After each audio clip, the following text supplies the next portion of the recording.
My name is Hannah Collins. I'm 60 years old and I've spent most of my life cleaning other people's messes, classrooms, cafeterias, even my own home. 2 months ago, after 33 years of marriage, I signed my divorce papers and thought I'd finally earned a little peace. I was wrong. The night it happened was quiet, the kind of Sunday evening when the house smells of garlic and baked cheese, when families sit together and pretend everything is fine. I had made Ryan's favorite lasagna extra sauce the way he liked it when he was a boy. For a moment, I almost forgot that boy had grown into a man I hardly recognized. The table was set neatly, napkins folded like at a restaurant. I'd always believed order made people behave better. I was wrong about that, too. Ryan sat at the head of the table, his wife Chloe across from me. She'd come straight from work, still wearing her fitted blazer, and the kind of perfume that clings to a room long after she's gone. She placed a cheap bottle of wine on the table and said with a sugar-coated tone, "Something for our hard-working janitor." She smiled, but her eyes stayed cold. I said thank you because that's what you do when you're the guest in your own home. Dinner began quietly. The only sounds were forks scraping plates and the soft hum of the refrigerator. I tried to fill the silence with something small, something harmless. "The kitchen faucet's still leaking," I said. "If you have time this week, maybe you could take a look, Ryan." He set down his fork with a sharp clink. "The faucet in my house, you mean?" The way he said made something inside me shrink and harden at the same time. "Yes," I answered softly in the kitchen. He leaned back, jaw tightening. "You know, Mom, for someone who's lucky enough to live here rent-free, you sure have a lot of complaints." Chloe took a delicate sip of wine, watching him, the corners of her mouth twitching. "I wasn't complaining," I said. "Just mentioning it leaks onto the floor sometimes." Ryan pushed back his chair so fast it screeched against the tile. He stood over me, tall, angry, familiar. "I told you this is my house. You're here because I let you stay after Dad left." Something in me froze. For a split second, I wasn't a 60-year-old woman. I was the same mother who once held him when he was scared of thunder. But the man standing in front of me wasn't scared of anything. He wanted to scare me. When the first slap came, it was sharp and shocking, the kind of pain that doesn't register until the silence after. My cheek burned, my breath caught. I thought surely he didn't just do that. Then came the second, harder. My head turned from the force and I tasted blood on my lip. The lasagna smell turned sour. Across the table, Chloe didn't move. She just smiled faintly and said, "Maybe next time she'll keep her mouth shut." For a heartbeat, no one breathed. The clock on the wall ticked once, twice. Freeze. They thought divorce made me weak, but cleaners always know where the spare keys are. The room stayed frozen in that single frame. Ryan's hand still raised my hair. Disheveled, Chloe's smirk half-formed. Then time moved again. Ryan dropped his hand, breathing heavy chest, rising and falling. He muttered, "God, you make everything difficult," and went back to his chair as if the world had reset. I stood there, my face throbbing, and looked at the two of them. Chloe poured more wine. Ryan shoveled food back into his mouth, jaw clenched. Just another dinner. I didn't speak. Years of marriage had taught me the power of silence, how it can make other people nervous, how it can build something dangerous inside you. The rest of the meal blurred together. I cleared the dishes while they scrolled through their phones. When I reached for Chloe's empty glass, she didn't even look up. "Don't bother," she said. "I'll rinse it later." She never would. When they finally went upstairs, I stood alone in the kitchen. The faucet dripped 1, 2, 3 drops into the sink, steady as a heartbeat. I pressed my fingers to my cheek. It was swollen hot. Somewhere beneath the sting, a thought began to form, quiet, cold, precise. The same thought that had saved me during the divorce when my ex-husband left me with nothing but debts and old photographs. I whispered it out loud just to test how it sounded. Everything can be cleaned. I turned off the kitchen light and walked to my small room at the back of the house. It used to be the laundry room, now it was where I slept. The mattress dipped in the middle. The air smelled faintly of detergent. On the dresser sat a framed picture of Ryan as a boy, holding a trophy half his size, grinning like the world belonged to him. I touched the glass. The boy was long gone, replaced by a man who saw me as clutter. I changed into my nightgown, sat on the edge of the bed, and stared at my reflection in the mirror. A woman with tired eyes and a red mark across her face stared back. For a second, anger tried to rise, then faded. Not anger, calculation. If there's one thing 30 years of mopping floors teaches you, it's patience. You don't rush a stain, you let it soak. Find the right solution, then wipe once clean final. I lay down, but couldn't sleep. Upstairs, their laughter drifted through the ceiling, muffled, careless. The sound of people who think they've won. The faucet kept dripping in rhythm with the clock. Tick, drop, tick, drop. At some point before dawn, I got up, opened my drawer, and took out a small folder marked Divorce Settlement. Inside were old bank statements, receipts, and one yellowing document, the property deed. I ran my fingers over the seal, tracing my own name, Hannah Collins. My name, not his, not theirs. A small, quiet smile tugged at my lips. Maybe tomorrow I'd call Mr. Patel, the lawyer who handled the divorce. He'd mentioned something once about unfinished title transfers. At the time, I hadn't cared. I just wanted freedom. Now freedom had a new meaning. I slipped the folder under my pillow like a secret and turned off the lamp. Upstairs, Chloe's laugh echoed again, high and mocking.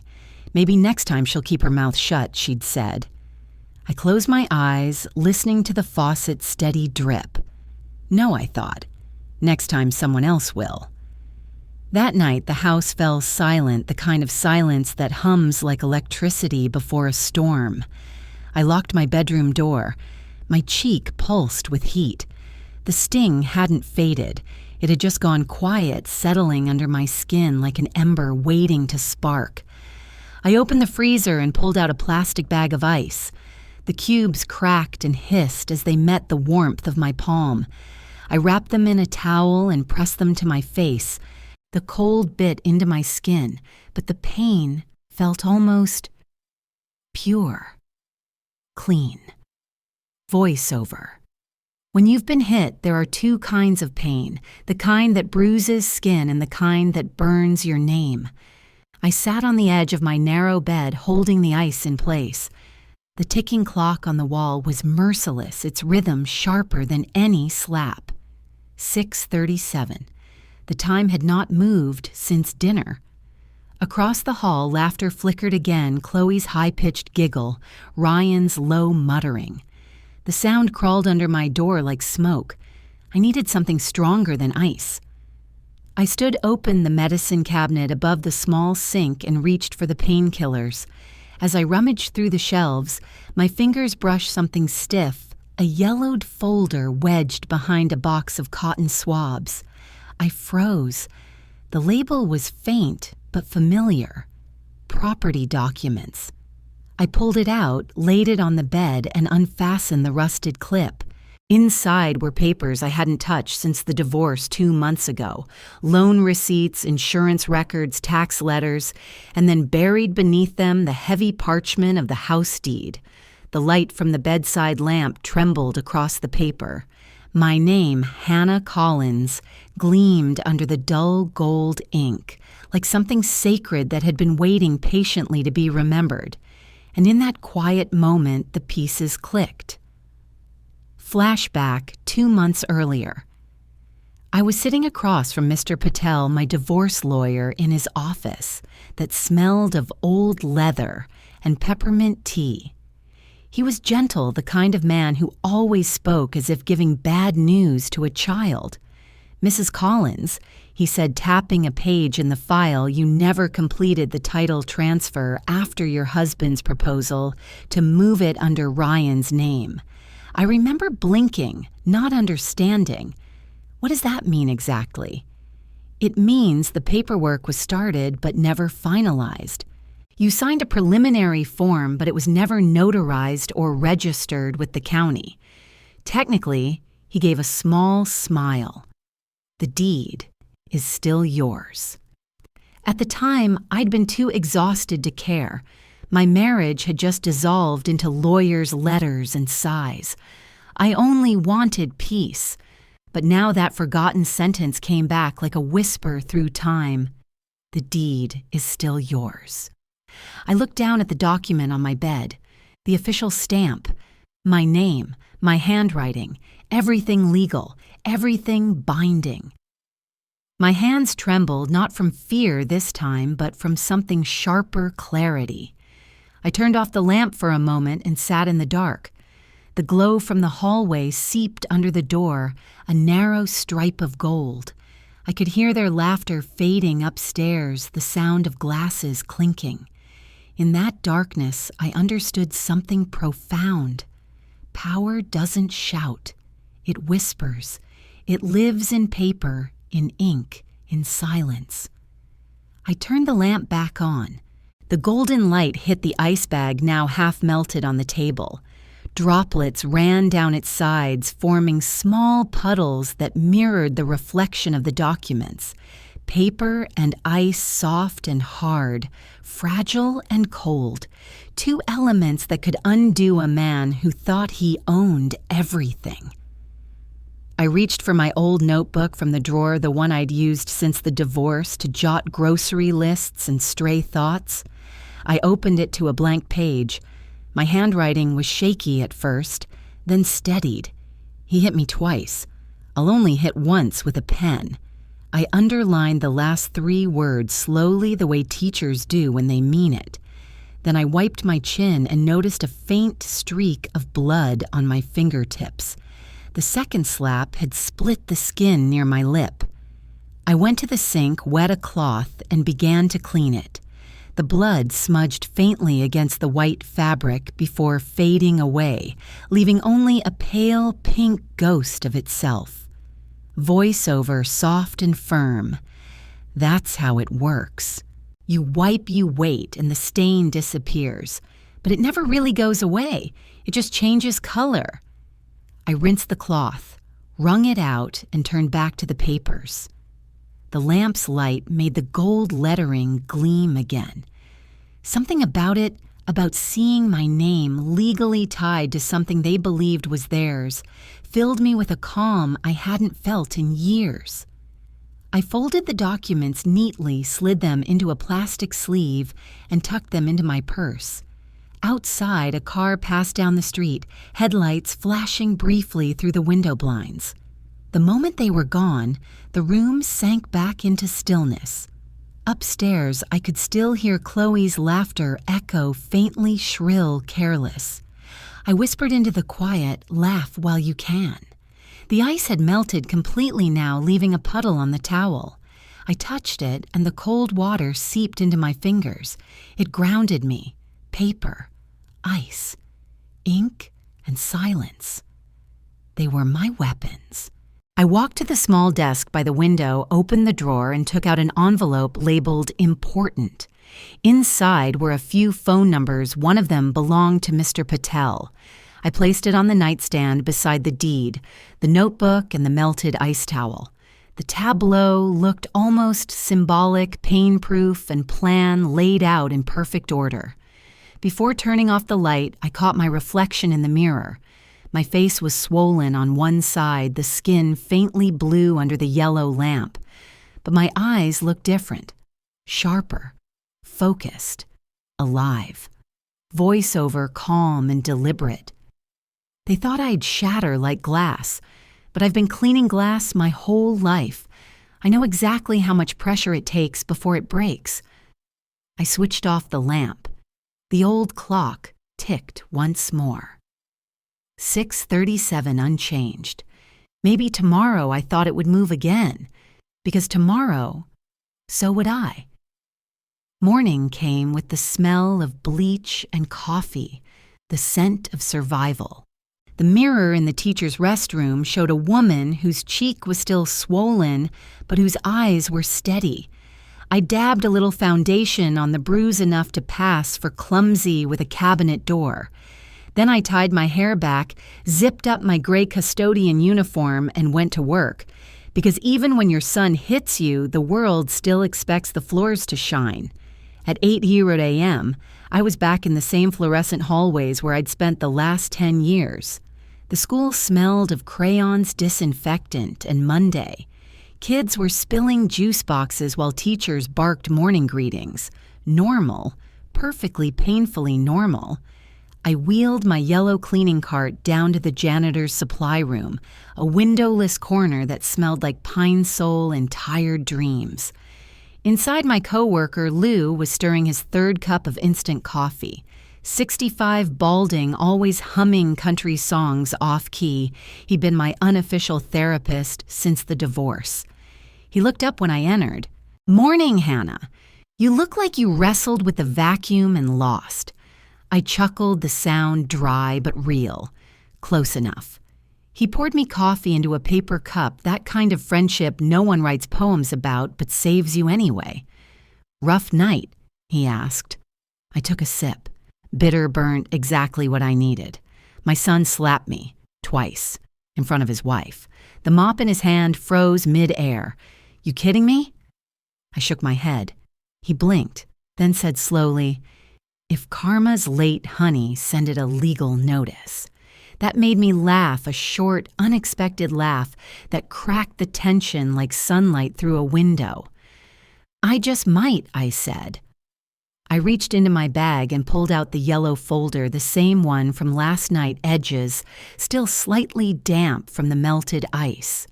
I placed it on the metal shelf between a bucket of ammonia and a box labeled "Clean Supplies." Lou squinted.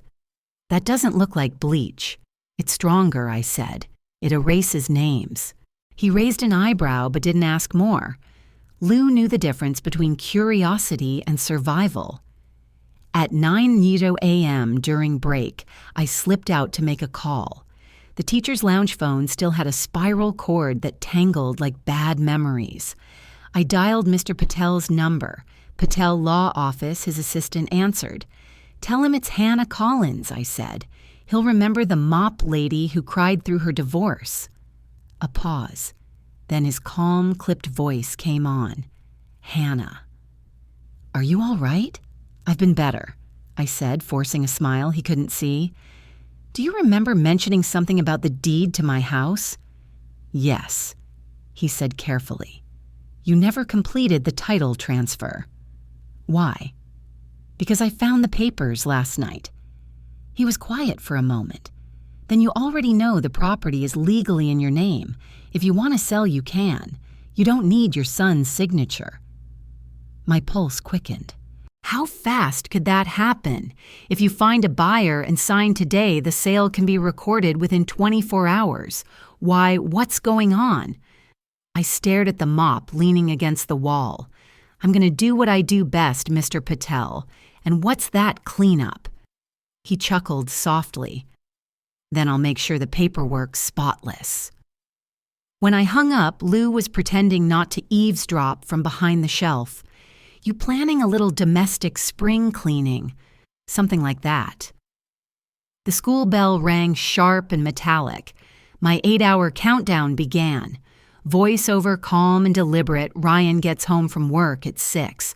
That gave me 8 hours to erase 38 years of mistakes. By 10:00 a.m., I had a plan. It was part legal strategy, part janitorial logistics. I'd leave school by noon, call Mr. Patel to set up a notary appointment, and meet the real estate agent he recommended at 1. If all went well, I'd have the buyer's signature by 5.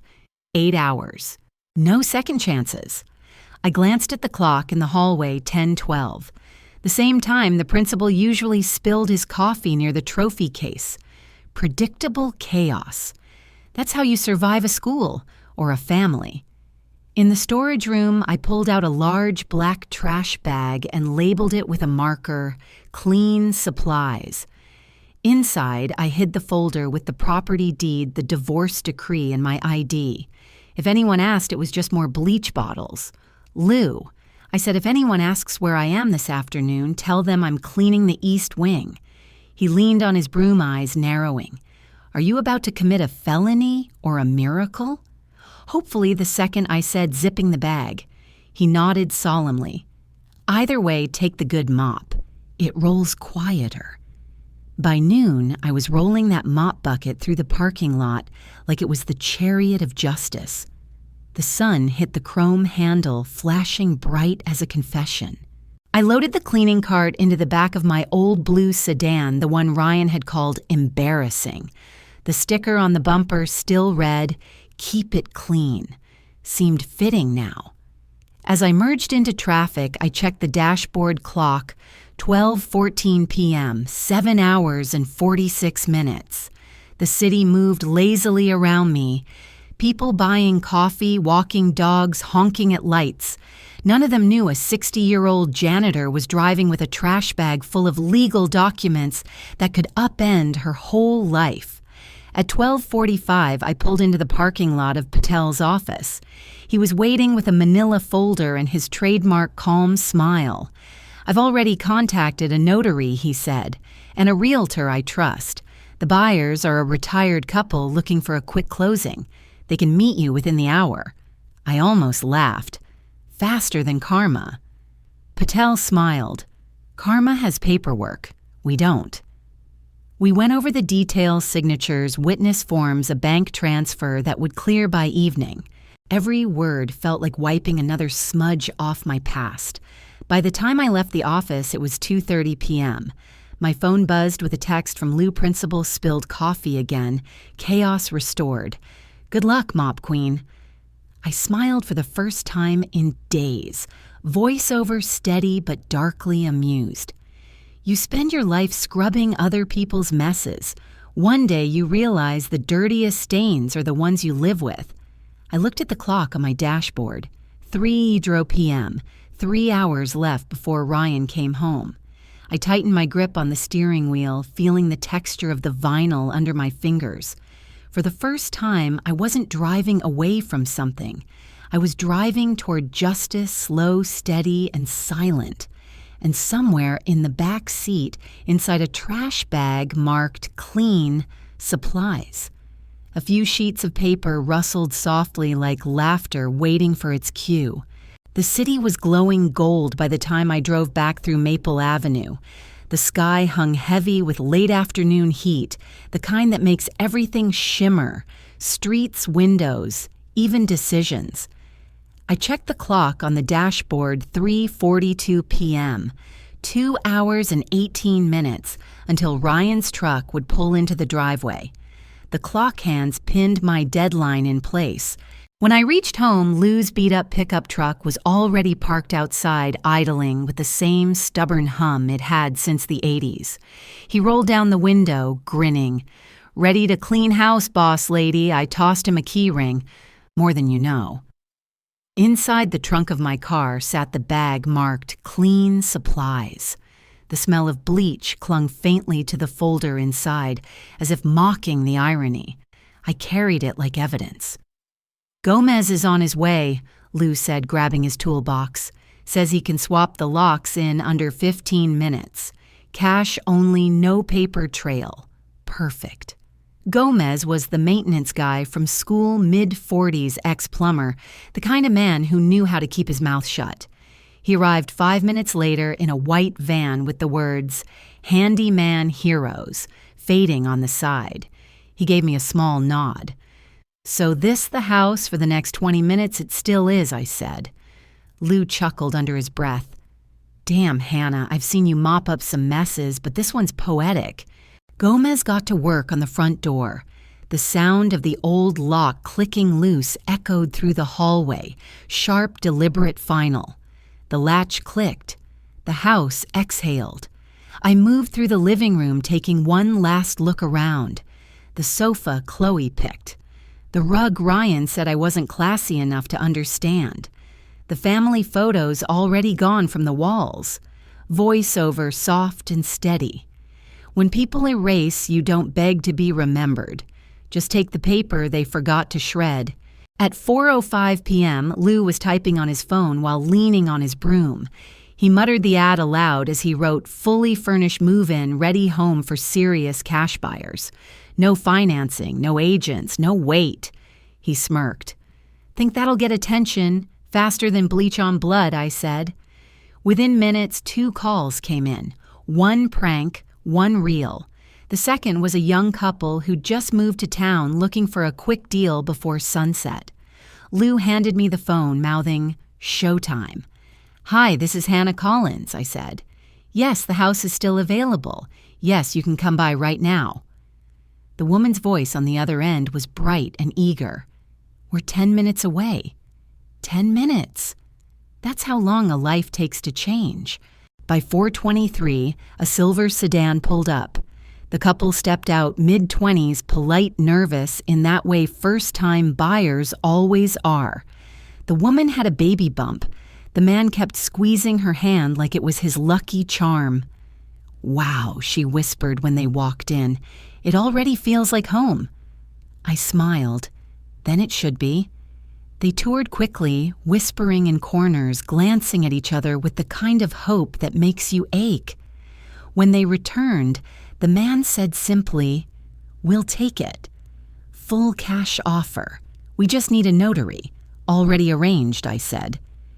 Patel had sent over a mobile notary, a young woman in a gray blazer briefcase, in hand, punctual down to the second. She arrived at 4:45 p.m. sharp. That same minute, halfway across town, Ryan was wiping sweat from his forehead at the construction site. His digital watch blinked the same numbers, 4:45. He had no idea his home was already changing hands. The notary spread the papers across the dining table. The clock on the wall, the one Chloe said didn't match her aesthetic, ticked with surgical precision. 4:51 p.m. The air was thick with the scent of ink paper and resolve. Patel called on speaker, his calm voice guiding me through every line. "Hannah, initial here, here, and here. Then sign at the bottom." My hand hovered over the paper. The pen felt heavier than it should, not plastic, but steel. Each stroke of ink was a heartbeat. 4:54. The notary looked up. Last signature. I drew a deep breath. And then, at 4:58 p.m., as the minute hand kissed the edge of 5, I pressed my pen down for the final time. The sound was sharp, a small deliberate click of tip against paper, the kind of sound that could split a life in two. I looked up and said quietly, "I used to scrub floors. Today I scrub my past." No one spoke. Not even Lou, who usually couldn't stay silent longer than 5 seconds. The room was filled only with the faint hum of the refrigerator, the ticking clock, and the whisper of the pen drying its last trace of ink. A silent explosion, the kind that leaves no smoke, no fire, only freedom. The notary slid the papers back into her folder. "Congratulations, Mrs. Collins. The transfer will be recorded by 5 sharp. You'll receive confirmation by email, 5 sharp." The exact moment my son would clock out of work believing he still had a house to go home to. Lou patted my shoulder. "You really did it." I smiled faintly. No mess too big, remember. Outside, the buyers shook my hand, grateful, glowing. The woman said softly, "Thank you for trusting us." Trust. What a fragile, dangerous word. When their car disappeared down the road, Lou exhaled. "So what now?" I said, looking up at the setting sun bleeding through the curtains. "Now I clean up what's left." I gathered the pen, the folder, the spare key Gomez had left on the counter. The new lock glinted in the orange light, proof that the door no longer belonged to them. The old clock ticked again. 5:0 p.m., right on time. Voiceover, calm, final revenge doesn't always shout. Sometimes it signs its name and leaves before anyone hears the door close. The sky above Maple Avenue had begun to bruise. Streaks of purple and gold folded into each other like fading arguments. The neighborhood lights flickered on one by one, unaware that something irreversible had just taken place at the corner house with the red mailbox and the lilac hedge. That house no longer belonged to Ryan Collins. The blue pickup slowed to a stop by the curb. Ryan cut the ignition, still sweaty from work dust streaking his shirt. Beside him, Chloe scrolled through her phone, mid-sentence of a rant. "You didn't text your mother today, right? Because if she starts whining about dinner again..." He waved a tired hand. "Please, Chloe. I just want to shower, eat, and forget this day existed." She looked up, squinting. "Wait. What's that on the door?" Ryan frowned. From the truck, he could see a sheet of white paper taped to the front door, flapping gently in the warm wind. He got out, slammed the door shut, and walked up the short path. The words hit him like a second slap "sold," printed in bold black letters across a bright yellow sticker. For a moment, his brain refused to register it. He tugged at the door handle. It didn't move. He tried again, harder. The handle rattled against the brand new lock. "Chloe," he called. "Where's my key?" She joined him, stilettos clacking against the driveway. She tried her copy. Nothing. "What the hell?" she snapped. "Did your mother lock us out?" Ryan banged on the door. "Mom." "Open up. I'm not in the mood for games." Silence. Then the faint shuffle of footsteps, not familiar ones. The door cracked open a few inches and a young man's face appeared. Mid-20s, kind eyes, nervous smile. "Can I help you?" he asked. Ryan blinked. "What do you mean, can you? This is my house." The man hesitated. Then a woman appeared behind him, visibly pregnant, wearing a cardigan, holding a mug. She said softly, "I'm sorry, sir, but we just moved in." Chloe's jaw dropped. "You what?" The woman looked apologetic. "The seller said everything cleared this afternoon. We just finished unpacking boxes." Chloe's voice sharpened. "You can't do that. That's illegal." Ryan's pulse pounded. "Where's my mother?" The man shrugged. I don't know. The realtor gave us the keys at 5.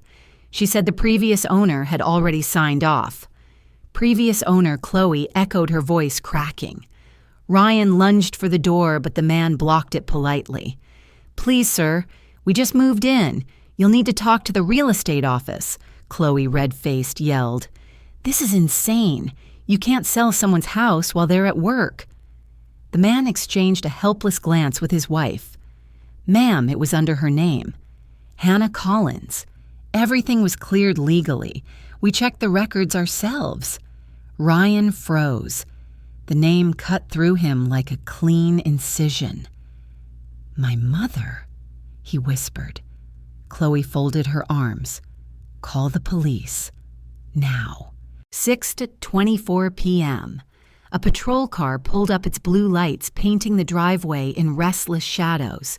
Neighbors began to gather the Hendersons from across the street.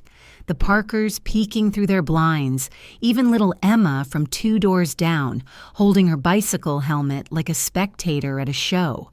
The officer stepped out, Sergeant Miller, tall, calm, built like someone who'd seen every kind of domestic mess. "What seems to be the problem here?" he asked. Chloe jumped in first. "Officer, someone sold our house.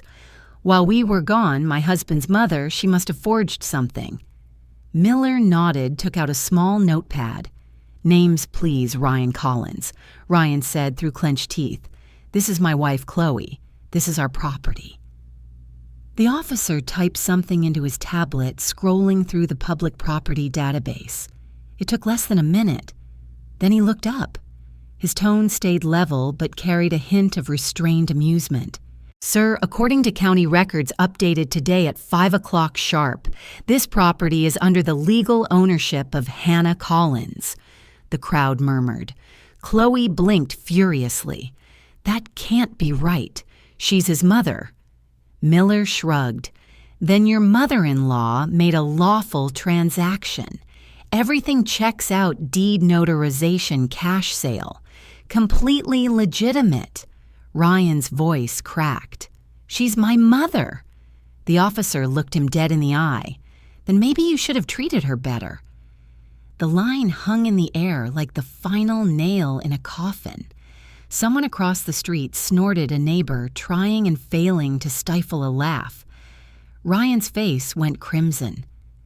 You don't know what happened. I don't need to, the officer said simply. What I do know is that as of now, you're trespassing on private property. I suggest you leave peacefully. Chloe opened her mouth, then closed it again. Even she understood the weight of a badge. Behind the officer, the young couple stood awkwardly in the doorway. The woman rubbed her belly. The man whispered, "We're so sorry about this." The officer nodded at them kindly. "You folks have a good evening.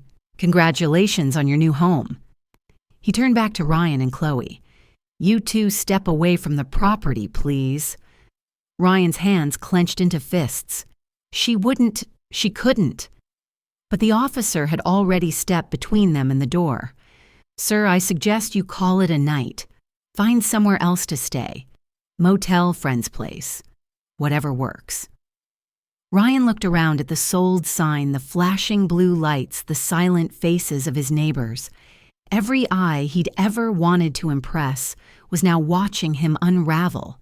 Across the street, an old woman whispered to her husband, "Isn't that the mother who always kept their yard perfect?" "Yes," he said, sipping from his mug. "Guess she just cleaned house for good." A small ripple of laughter followed, quiet and guilty. Chloe stormed toward the truck, muttering, "She's gonna pay for this." Ryan stayed where he was frozen. The last sliver of daylight caught the window, the same window his mother used to stand behind, waving goodbye when he left for school. Now it reflected him back as a stranger. 6:42 p.m., across town inside a small cafe called the Copper Cup. Hannah Collins sat by the window with a cup of chamomile tea and a slice of lemon pie. The waitress had turned on the evening radio. A local news anchor spoke in a measured, mildly entertained tone. In today's lighter segment, a rather unusual real estate story unfolding right here in Maple County. Sources confirm that a local woman, Ms. Hannah Collins, finalized the sale of her home this afternoon. What makes the story remarkable is that her son and daughter-in-law apparently returned to find the locks changed and the new owners already moved in. Police confirm the transaction was entirely legal. No arrests have been made. The waitress chuckled. Now that's one way to handle family drama. Hannah smiled faintly, stirring her tea. The chamomile steam rose soft and steady. On the radio, the announcer's co-host added, laughing, "Guess some messes just clean themselves." Hannah raised her cup slightly like a quiet toast. "They do," she murmured. Outside the cafe window, dusk settled like dust after a storm. The streetlights flickered to life. Somewhere a car door slammed, maybe his. But Hannah didn't turn her head. She took a slow sip of tea, calm, deliberate, unshakable. Voiceover low and steady. When you spend your life scrubbing floors, you learn the difference between dirt and damage. One washes off, the other has to be removed entirely. She set the cup down, folded the newspaper Patel had left on her table, the one with her signature printed under the sale notice, and slid it into her purse. As she stood, she glanced once at the reflection in the cafe window, a woman with silver hair, clean hands, and a bruise already fading under the soft yellow light. Some stains she thought take longer to fade. But the house is spotless now. She dropped a few bills on the table, thanked the waitress, and walked out into the evening, the sound of her shoes steady on the pavement, like the ticking of a clock that had finally started again. Back on Maple Avenue, the sold sign flapped one last time in the wind. Ryan and Chloe sat in their truck, silent faces pale under the streetlight. Through the window, they could see the young couple unpacking the woman, laughing softly as her husband carried in a lamp. The home looked warm, again alive. For the first time, Ryan understood what it felt like to be on the outside looking in. And somewhere across town, his mother smiled over her cooling cup of tea, because for once, she hadn't raised her voice, or begged, or cried. She had simply cleaned. The motel smelled like old cigarettes and lemon cleaner, a strange kind of comfort, like the world had tried to scrub away its own history and just gave up halfway. Room 112, one bed, one lamp, one ticking clock on the wall. It wasn't much, but it was mine. I dropped my small duffel on the floor and sat on the edge of the bed. The mattress groaned under my weight, not in protest, but like it was used to holding the tired. The kind of tired that sits in your bones, not your muscles. The bruise on my cheek had turned the color of weak tea. I pressed 2 fingers against it and felt only faint tenderness now, nothing sharp, just memory fading from flesh. Outside, the sun had slipped away. A neon sign blinked red against the thin curtain. Maple Inn weekly rates available. I let out a slow breath. For the first time in weeks, there was no yelling, no clattering dishes, no footsteps overhead, just silence. The phone on the nightstand buzzed. The screen lit up with Lou's name. I swiped to answer, and his face appeared half shadow, half grin, framed by the soft hum of the janitor's supply room. "Well, look at that," he said, whistling. "The woman of the hour. How's freedom treating you, Hannah?" I smiled small and tired. Freedom comes with thin pillows and bad coffee. But I'll take it. He chuckled. "You're trending honey." "What on Zillow?" he said, turning his phone around to show the listing page. "Your old address just hit 10,000 views in 2 hours. Everyone's talking about how the mysterious former owner sold it overnight." I blinked somewhere between disbelief and laughter. I suppose even revenge has a market now. Lou's voice softened. "You did good, Hannah. You got out clean. Not many can say that." "Clean," I echoed. "Yeah, I guess that's one thing I still do well." He raised his cup of coffee toward the camera. "To the mop queen." I held up my motel mug, cold chamomile this time. "To starting fresh." He smiled proud and fatherly. "Rest easy tonight. You've earned it." When the call ended, the silence returned, but now it felt different. Not empty, just quiet enough to think. I pulled the manila envelope from my bag. Inside the cashier's check from the house sale, stamped and sealed. A number that used to feel impossible. I turned the paper over and scribbled on the back, "Shelter for abused women, 40%. My hand hesitated for a moment before I underlined it. Then I picked up my phone and searched for the shelter's donation link. When the confirmation screen appeared, "Transaction complete." I felt something uncoil inside me. I whispered to no one in particular, let someone else walk out of a door they thought they'd never reach. The room hummed with the sound of the air conditioner. Outside, rain began to tap against the window, slow, rhythmic, patient. Later, I stood at the small sink, washing my face. The motel's fluorescent light was merciless, showing every line, every scar time forgot to hide. But tonight I didn't hate the reflection. The woman in the mirror looked older, yes, but not broken. Her eyes were quieter, clearer, the kind that had seen enough destruction to recognize peace when it finally arrived. I brushed my fingers along my cheekbone. The bruise was nearly gone now, faint, like an echo losing strength.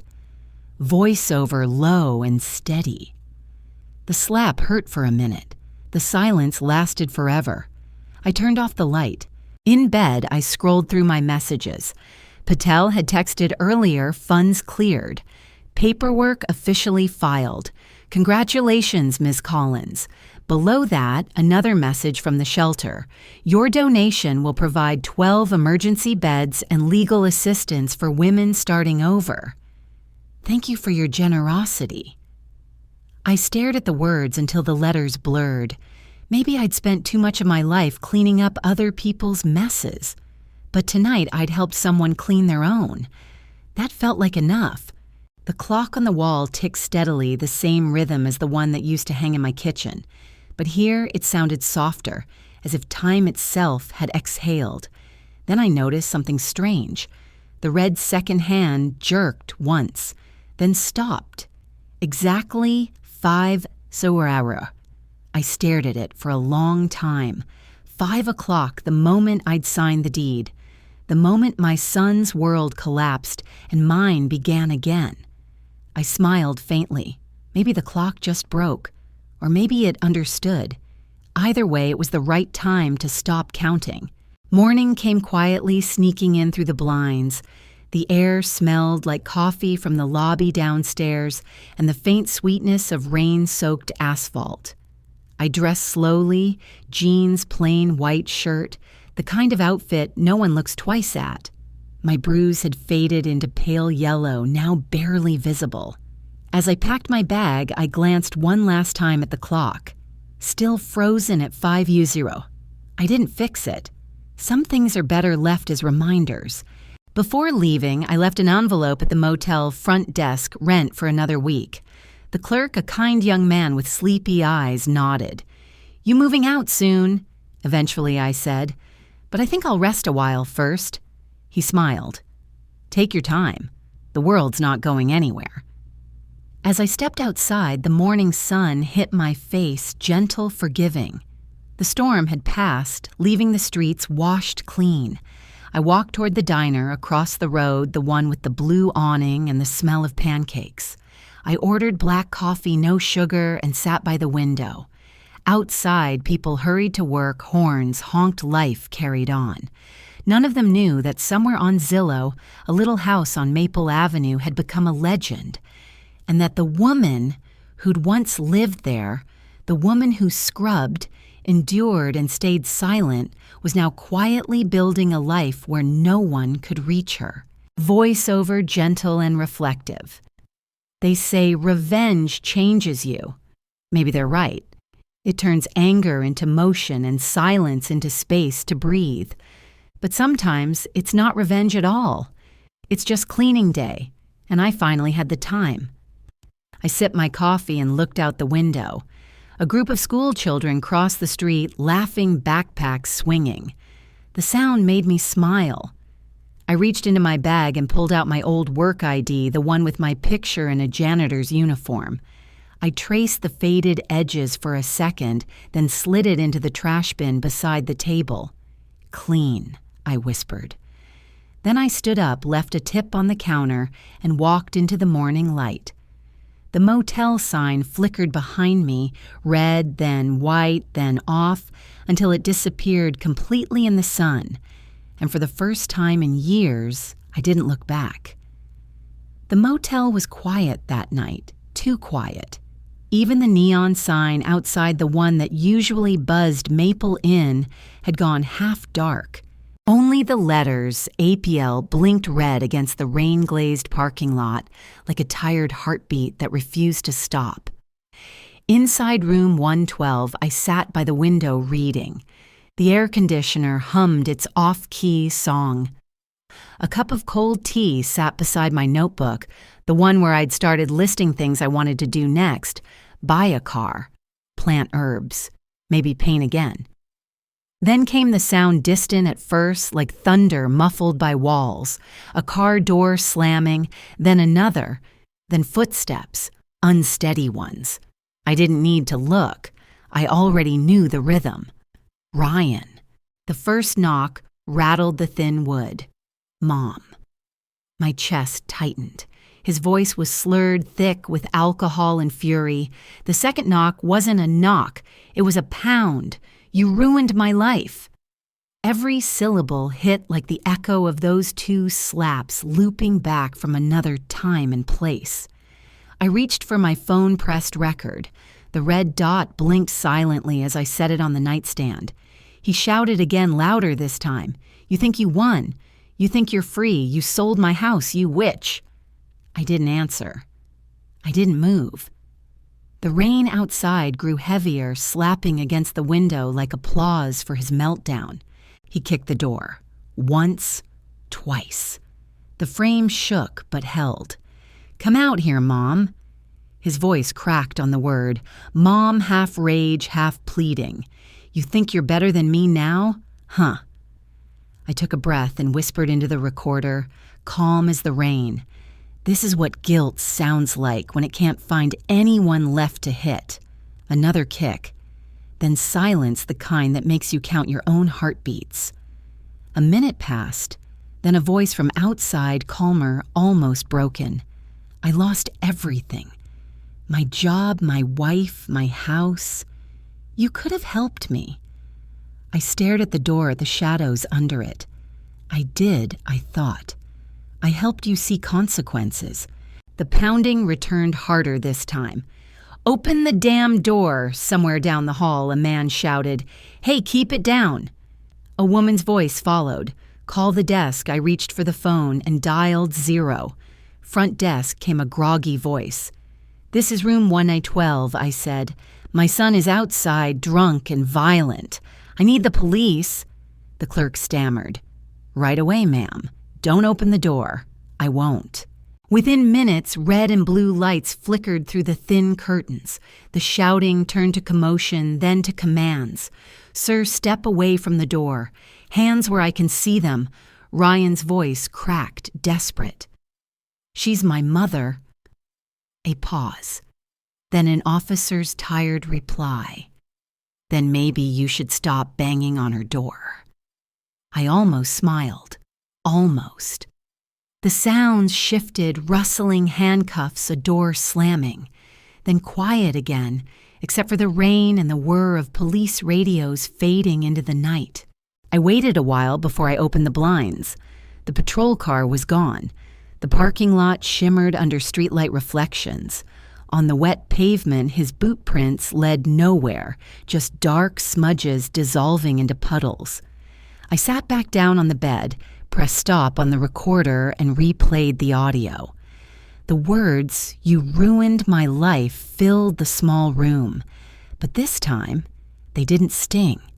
They sounded hollow like a ghost, trying to convince itself it was still alive. The phone buzzed. A message from Gomez. "Heard the cops were at your motel. Need me to change that lock too." I stared at the text for a moment, then typed back, "No. That one's spiritual." He replied with a single laughing emoji and a mop icon. I set the phone down and finally laughed, too quiet but real. Later, lying in bed, I watched the ceiling fan spin slow circles in the dim light. The bruise on my face had vanished completely now. All that remained was the faint trace of a woman who had learned to stop answering doors she didn't owe answers to. The rain eased to a drizzle. The broken motel sign outside flickered once, twice, and steadied itself, glowing fully again. It read, "Maple Inn Whole for the first time since I'd arrived." Voiceover steady as the hum of the air conditioner. People say healing is quiet. They're wrong. Healing creaks, drips, hums. It's the sound of a world finally learning to live without your apology. I turned off the lamp. The clock on the wall still said €5. Perfect. Because that was the moment everything stopped breaking and started cleaning itself. It was a month later when the envelope came. No return address. Just my name written in handwriting I hadn't seen in years. Shaky, familiar, trying too hard to look steady. Miss Lee? Hannah Collins. He'd never called me Ms. Anything in his life. The motel clerk slipped it under my door with the morning paper. "Mail for you, ma'am," he said, smiling, not knowing that the world inside that envelope weighed more than it looked. I stared at it for a long time before opening it. Inside was a single key, scratched slightly bent, the one that used to open the front door of the house on Maple Avenue. Taped to it was a small piece of lined paper, torn from what looked like a notebook. In the middle of the page, written in blue ink, were 6 words. "Found this in my jacket." "I'm sorry, Mom. That was all." No signature, no explanation, just the weight of what wasn't said. I sat on the edge of the bed, turning the key over in my hand. It still had a faint trace of the lavender keychain Chloe once attached to it, cheap plastic cracked down the side. For a moment the memory tried to sting, but it didn't. Instead, it felt distant, like watching an old movie you no longer recognize yourself in. The bruise on my cheek was long gone. The clock on the motel wall had been repaired the week before. The young maintenance guy, bless him, fixed it for free. It just needed a nudge, he said. Something jammed the gears. I smiled then, but only now did the metaphor land. Something had jammed my gears too for years. Love guilt duty, all grinding in the wrong direction until everything stopped. Now slowly the hands were moving again. That afternoon I visited Lou at the school. The smell of bleach and cafeteria coffee hit me before I even turned the corner. He was in the supply closet, humming off-key, his mop handle balanced like a dance partner. "Well, if it isn't Miss Freewoman herself," he shouted when he saw me. "Back to visit the trenches," I held up the envelope. "Got mail." He squinted. From the prodigal son, I nodded. He wiped his hands on his coveralls, and I handed him the note. He read it, lips moving silently. Then he looked up, whistling low. "That's 6 words more than most men manage in a lifetime," he said. I smiled faintly. Maybe he found the right jacket. Lou laughed, shaking his head. "So what are you going to do with it?" "The key, I mean." I think I said slowly, "I'll hang it next to the clock, the one that stopped at 5. It's ticking now." Lou tilted his head. "Then that's where it belongs." Back at the motel, I cleared a small space on the wall just above the little table with my notebook and teacup. I hammered a tiny nail into the plaster and hung the key from a loop of red thread.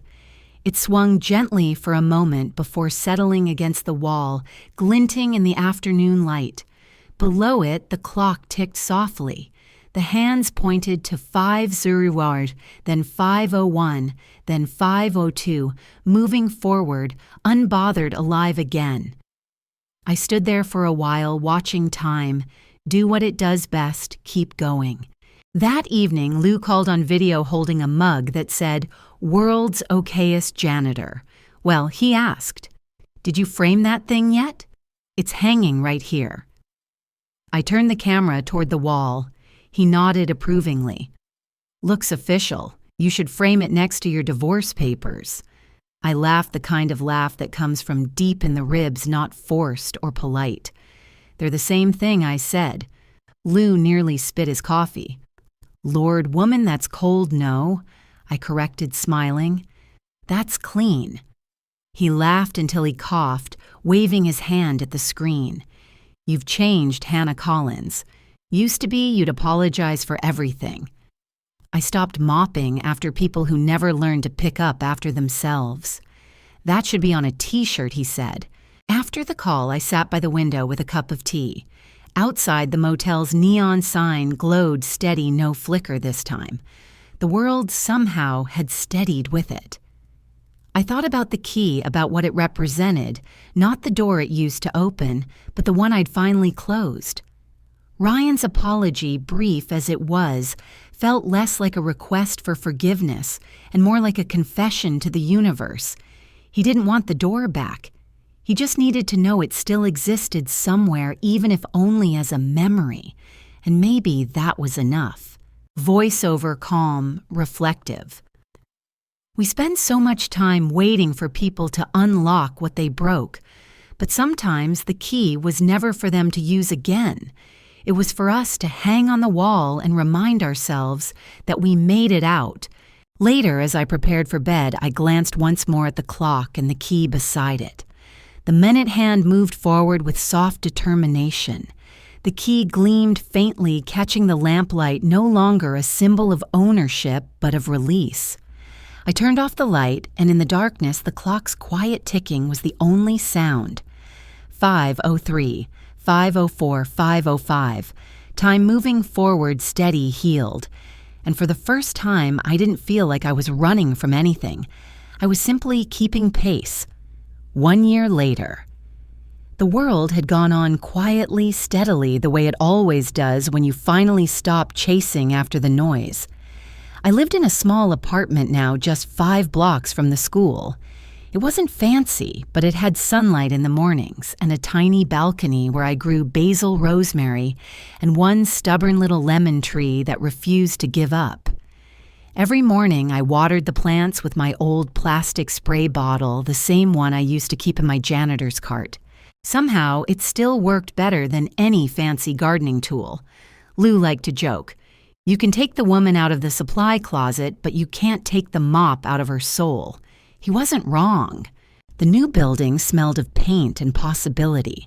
The walls were bare, except for 2 things: the clock that once stopped at 5, now ticking perfectly, and the key framed in glass beside it. That was my little altar to time and consequence. Most nights, I'd sit by the window with a cup of chamomile tea and just listen. Tick, tock, tick, tock. Each sound felt like breath proof that everything broken could start again, 1 second at a time. One evening, Gomez showed up at my door carrying a small package wrapped in brown paper and sealed with messy tape. "Special delivery," he said, grinning. "Don't worry, I didn't steal it, just fixed it." Inside was my old kitchen clock from the house, the one that had cracked when Ryan threw a plate during that final argument. Now it looked brand new, the glass polished, the hands aligned. Even the faint dent near the edge was gone. "Couldn't let time stay broken," Gomez said proudly. "Run smoother than my ex-wife's alimony checks." I laughed. "That's not saying much." He shrugged. "Still, it's yours. You earned every second of it." When he left, I placed the clock above the kitchen counter. As soon as I hung it, it started ticking softly, confidently alive again. Lou called later that night, as he always did when the moon was bright and the janitor's lounge was empty. "I saw your name in the local paper," he said. "They called you the mystery woman of Maple Avenue." "Let them," I said. "Mystery keeps the world polite." He chuckled. "You should frame that clock next to your divorce papers." I smiled into my tea. "Those are the same thing." Lou whistled. "You and your one-liners, Hannah. You could run a therapy hotline for heartbroken women and mop salesmen." "Maybe I already do," I said. When the call ended, I stepped onto the balcony. The city was quiet, the kind of quiet that doesn't need to be earned anymore. Somewhere below, a car radio played an old song I used to hum while cleaning classrooms.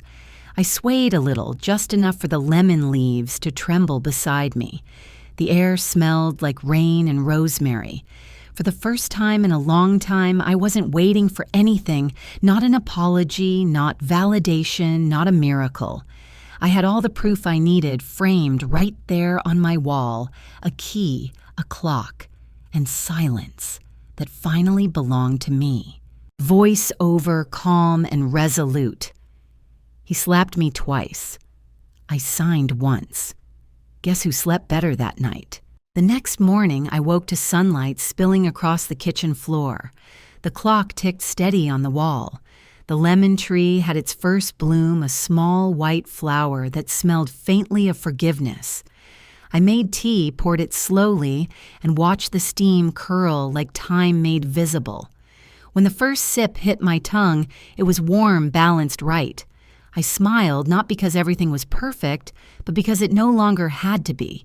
On the counter, my phone buzzed with a new message. "Lou again, morning mop queen. The school misses your lasagna." I replied. "Tell them to fix the faucet first." A pause. Then his reply came back, "Still leaking. Guess you'll have to come check." I smiled at the screen, shaking my head. Maybe I would, but not today. Today was for peace. I leaned back, listening to the steady rhythm of the clock. Tick, tock, tick, tock. Somewhere in that sound, I heard everything I'd lost and everything I'd regained. Time hadn't punished me. It had waited for me. Now we were in sync again. Voiceover closing line. If you believe quiet justice speaks louder than anger, hit subscribe and tell me, what would you have done? The screen fades to black. Only the ticking remains. Tick, tock, tick, tock. And that was Hannah's story. A mother who lost almost everything until she realized silence can be stronger than revenge. She didn't shout. She didn't fight.